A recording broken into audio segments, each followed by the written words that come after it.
sangat mempesona. Ada hiling melabak babi, ada goa bukit cupangnya, meranggau, meranggau, meranggau, beliau sanggau.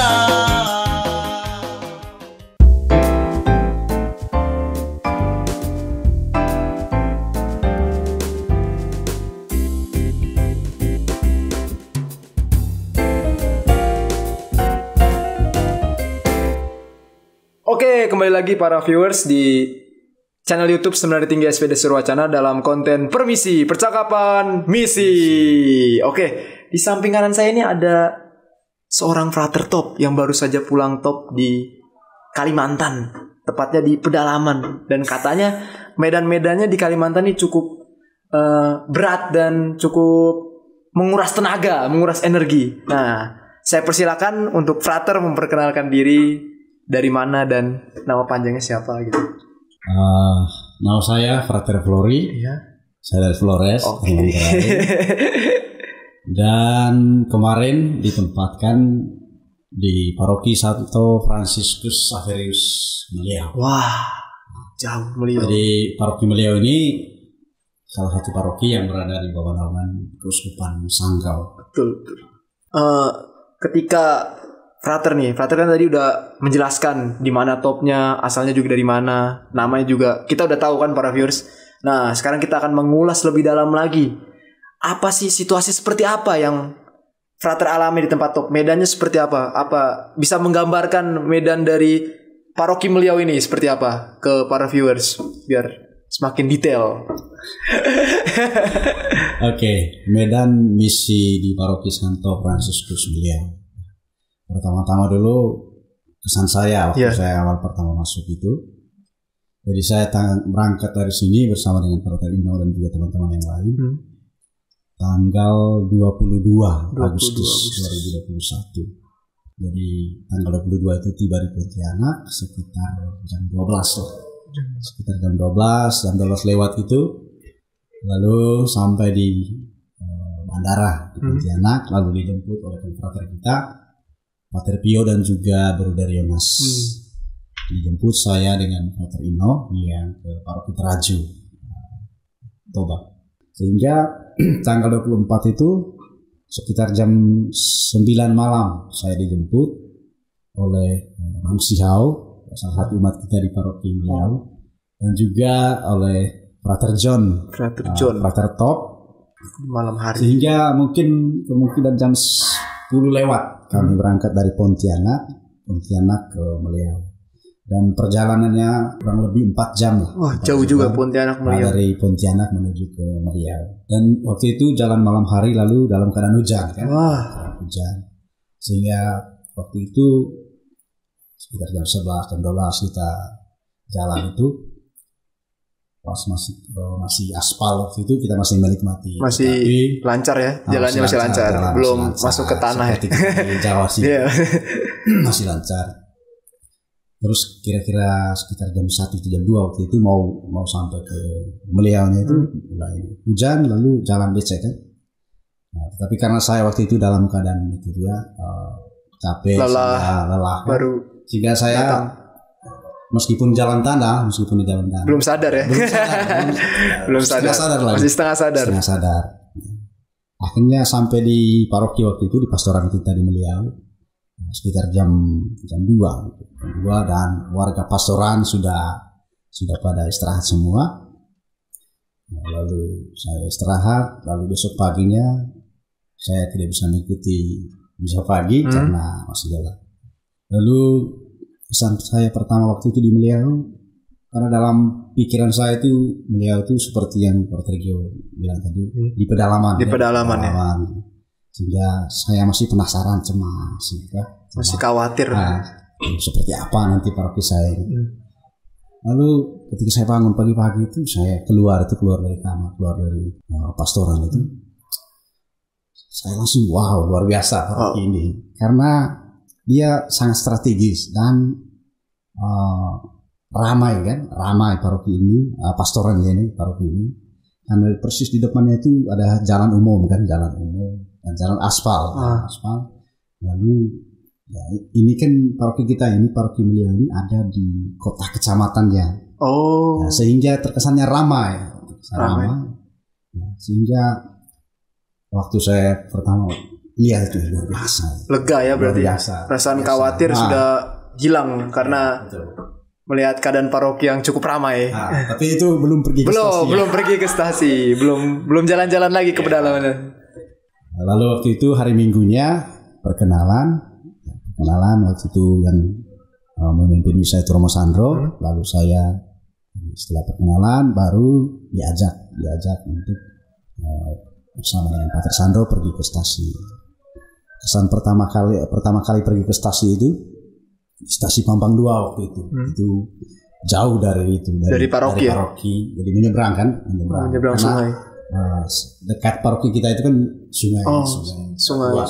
Untuk pertama kali saya nyebrang, jadi agak panik ya. Kan kita tidak tahu berenang. Lalu kita pikir ini baru satu hari, belum sampai 1 minggu kan.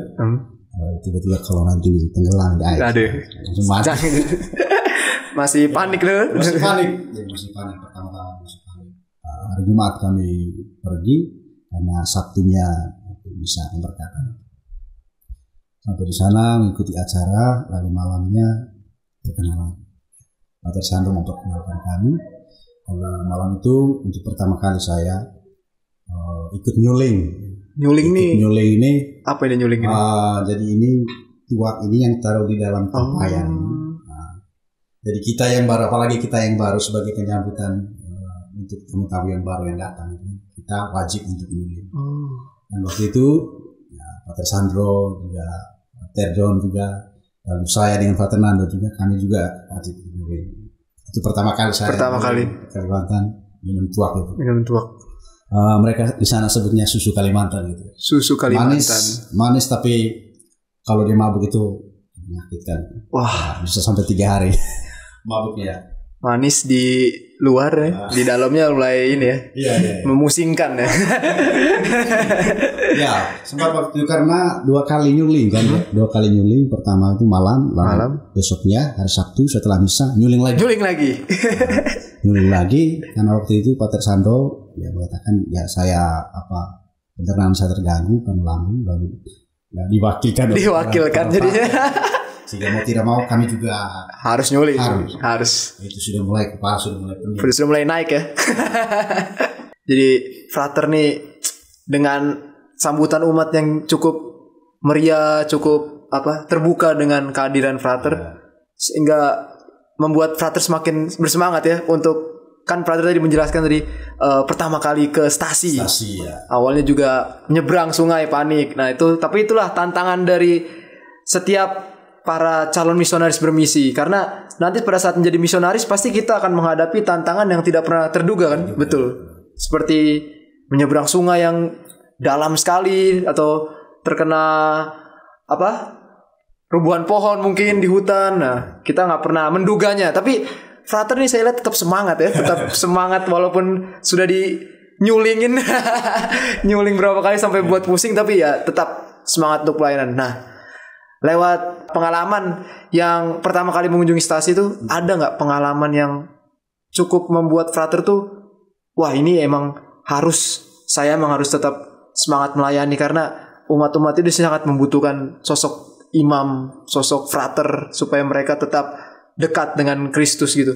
Ada nggak pengalaman kuatnya, pengalaman menariknya gitu? Jadi benar sekali bahwa umat itu sangat membutuhkan calon imam, frater, suster atau bruder.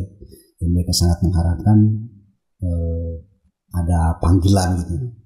Karena terus terang saja kita paroki di sana, paroki ini kan 62 stasi, lalu dilayani oleh 2 orang imam.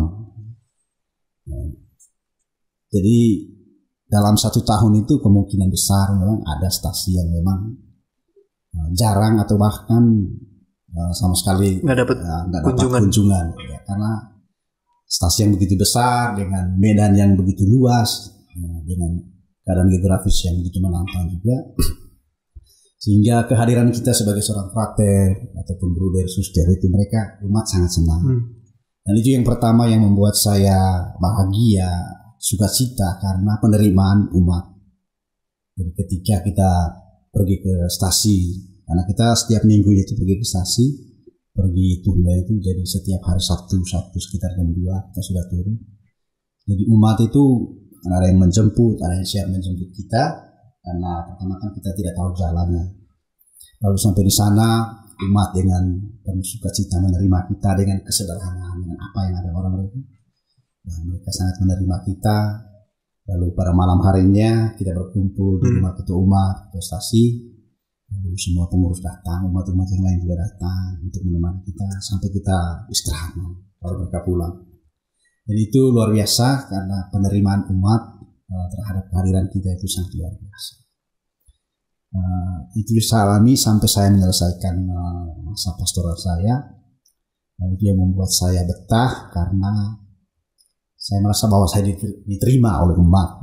Dan itu yang membuat saya, meskipun medan seperti itu dengan tantangan seperti itu, ya saya tetap enjoy menikmati perjalanan masa pastoral saya karena itu tadi penerimaan umat sangat baik. Umat beliau sangat baik. Dan mereka sangat ramah dan mereka sangat terbuka berkami dengan kita. Betul.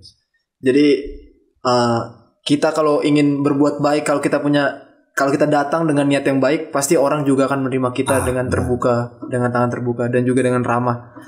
Maka dari itu Frater Flori ini memang sangat awalnya takut, awalnya cemas, khawatir, tapi di tengah kekhawatiran dan di tengah kecemasannya itu Frater tetap ingin terus penasaran seperti apa keadaan beliau, seperti apa. Dia ingin terus mengulik paroki beliau ini supaya ia tetap semangat dalam melayani umat, menjadi pelayan umat, memberitakan Injil kepada mereka. Lalu ini sangat berguna sekali ya untuk pesan bagi para kaum muda yang kaum muda-mudi yang mungkin ingin tertarik menjadi kaum religius untuk melayani. Ini sangat bermanfaat sekali. Apakah Frater nih ada dari pengalaman-pengalaman yang Frater alami, ada nggak pesan-pesan untuk kaum muda, kaum mudi, terkhusus juga untuk para Frater top nanti yang akan top di beliau ini? Mungkin salah satu dari kru di sini ya top beliau. Mungkin ada. Kita semua sudah tahu. Ya, ada pesan yang khusus untuk mereka gitu. Yang pertama, memang paroki beliau ini potensinya itu dalam diri anak-anak muda itu mereka banyak. Ya, karena kalau kita lihat statistik kan Kalimantan Barat ini termasuk yang urutan yang kedua dengan jumlah umat yang begitu banyak. Jadi memang yang saya lihat dan saya alami ketika saya baik di paroki maupun pergi ke stasi-stasi, anak-anak muda kita itu sangat banyak. Jadi ini sebenarnya menjadi peluang besar supaya kita bisa membaca seperti apa nanti ke depannya paroki kita ini tentu dengan memanfaatkan potensi ini dengan anak-anak muda ini. Nah, maka ya pesan saya untuk anak-anak muda ya, supaya karena mereka seperti yang kita tahu ya, anak-anak muda adalah mereka menjadi masa depan. Pesan saya supaya mereka lebih aktif lagi. Betul. Ya, yang selama ini mungkin masih belum aktif, silakan aktif. Yang selama ini sudah aktif terus ditingkatkan. Ya, mulai dari sederhana saja, mulai dari kering masing-masing atau lingkungan masing-masing, mulai dari stasi masing-masing. Kalau saya lihat dan saya amati, sebenarnya anak muda kita ini mereka bisa, cuman karena mereka masih malu kan. Mereka masih malu untuk tampil, ya, misalnya di gereja misalnya tampil untuk memimpin lagu atau menjadi lektor dan lain sebagainya. Memang ada beberapa OMK yang sangat aktif yang saya lihat dari stasi-stasi yang saya lihat, sangat aktif. Jadi kita juga ketika mereka melihat mereka aktif itu kita juga bangga ya. Kita memiliki anak-anak muda OMK yang sangat aktif. Betul. Untuk yang ini pesan untuk Frater Top juga yang mungkin dari Frater Top yang mau pastoral nih, yang terkhusus untuk yang di beliau ya, yang selanjutnya. Ya, pesan siapkan mental saja. Siapkan mental. Tuh. Dan yang kedua siap fisik juga ya tentu. Siap fisik, siap mental, siap fisik. Ya nikmatilah. Karena masa top itu masa yang paling indah sebenarnya untuk ya kita menikmati apa yang kita pilih sendiri, bahwa tidak terlepas dari tantangan dan kesulitan itu pasti ada. Betul. Dan saya yakin bahwa setiap frater talk itu yang pergi ke Meliau itu pasti memiliki tantangan ataupun kesulitannya masing-masing. Dan saya yakin bagus bahwa seorang frater talk itu memiliki tantangan tersendiri. Karena itu yang akan memperdalam refleksi panggilan kita, supaya kita arah panggilan kita jelas. Artinya saya bersyukur bahwa di Paroki Meliau ini saya banyak sekali mengalami pengalaman. Betul. Baik suka maupun dukanya. Tetapi saya pada satu titik saya mau mengambil hikmah dari semuanya itu. Saya bersyukur mengalami semuanya itu, karena dari situ saya bisa masuk ke dalam diri saya. Saya mau jadi imam seperti apa setelah ini. Belajar dari pengalaman-pengalaman, tantangan-tantangan, kesulitan-kesulitan yang saya hadapi. Dan saya sangat bersyukur karena mengalami hal seperti itu. Karena itu semakin memurnikan motivasi belajar saya. Betul. Jadi ini pesan terakhir dari episode permisi, percakapan misi khusus Meliau ini, edisi khusus Paroki Meliau.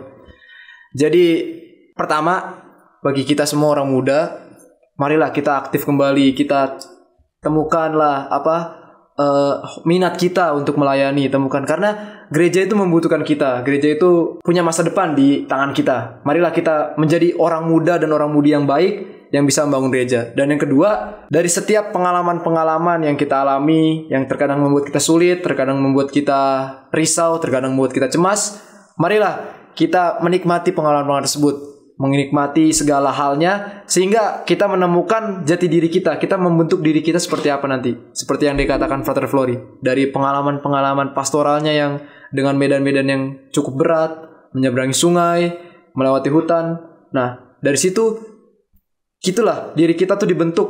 Kita menjadi mau seperti apa. Maka dari itu, marilah kita merefleksikan pengalaman-pengalaman dan juga menikmati setiap pengalaman hidup yang kita alami. Sehingga dari situ kita bisa menjadi orang yang lebih baik bagi gereja dan juga bagi bangsa. Gitu.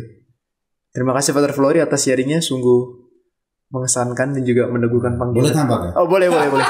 Silakan. Baik, ini pesan karena saya juga dipercaya waktu itu oleh pastor paroki untuk mendampingi anak-anak miskin.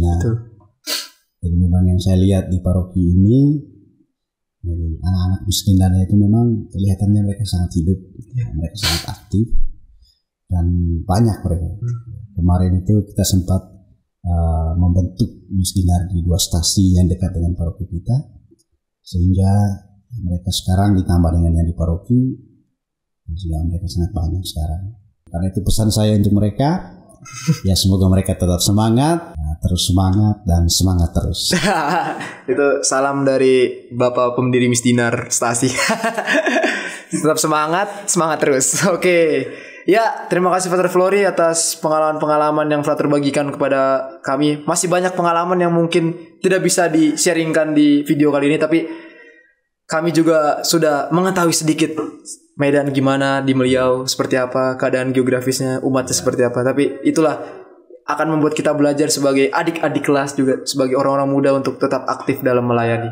Ya, saya Frater Geo bersama dengan saya Frater Flori. Ya, kami dari Permisi Percakapan Misi. Tetap menonton channel kami di Seminari Tinggi SPD Surya Wacana. Dadah.